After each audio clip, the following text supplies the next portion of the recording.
Bonjour. Le désert. C'est actuellement la grande mode touristique. Mais pour quelle raison les touristes sont-ils si nombreux à vouloir y passer leurs vacances, alors que les Bédouins sont les premiers à s'étonner que l'on puisse courir voir un lieu où il n'y a rien, ou presque?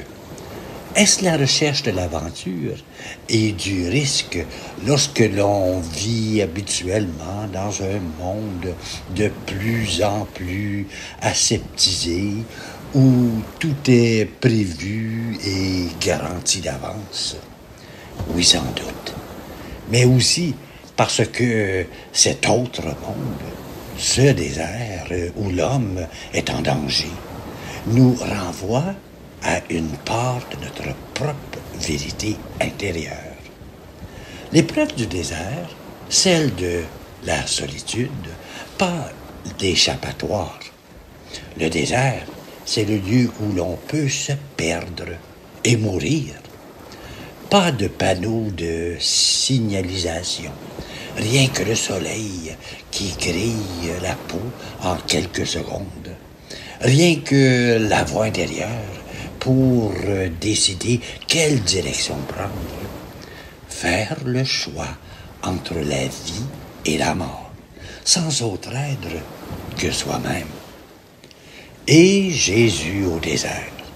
Il s'agit en fait d'un seul et même mouvement, être dans le désert qu'il vivra en permanence tout au long de sa vie, et pas seulement pendant 40 jours. Un mouvement qui l'amènera jusqu'au bout de lui-même. C'est celui de la vérité avec son moi, sans laquelle il ne pouvait être en vérité avec les autres.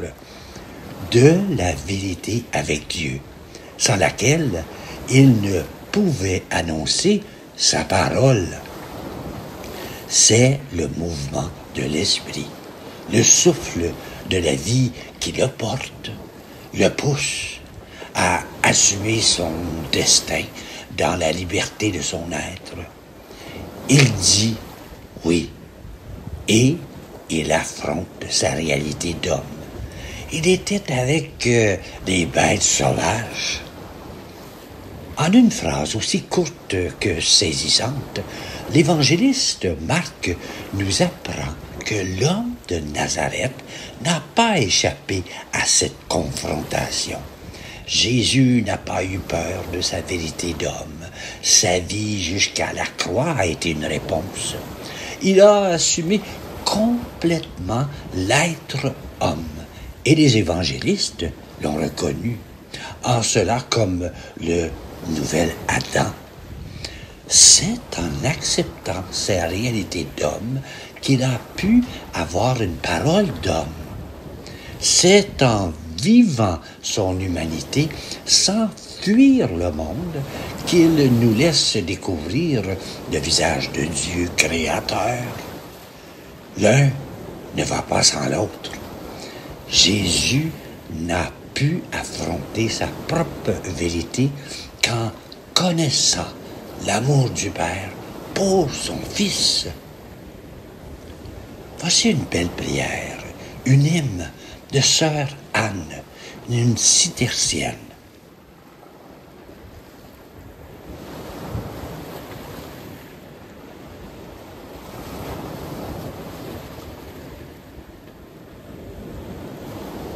Tes pas ont épousé les sentiers de nos villages, et dans la boue, nous avons marché, avec toi sans avoir peur. Si tu marches sur l'eau, nous voulons te suivre encore, mais tu devras nous tenir la voie par la main et nous guider. Maintenant, il te prend d'avancer dans les nuages, nos yeux lavés par la boue et l'eau. Saurions-ils voir ou marcher? Fais couler de ton sein ton esprit de Pentecôte. Nous marcherons fortifiés, joyeux, jusqu'aux noces du royaume.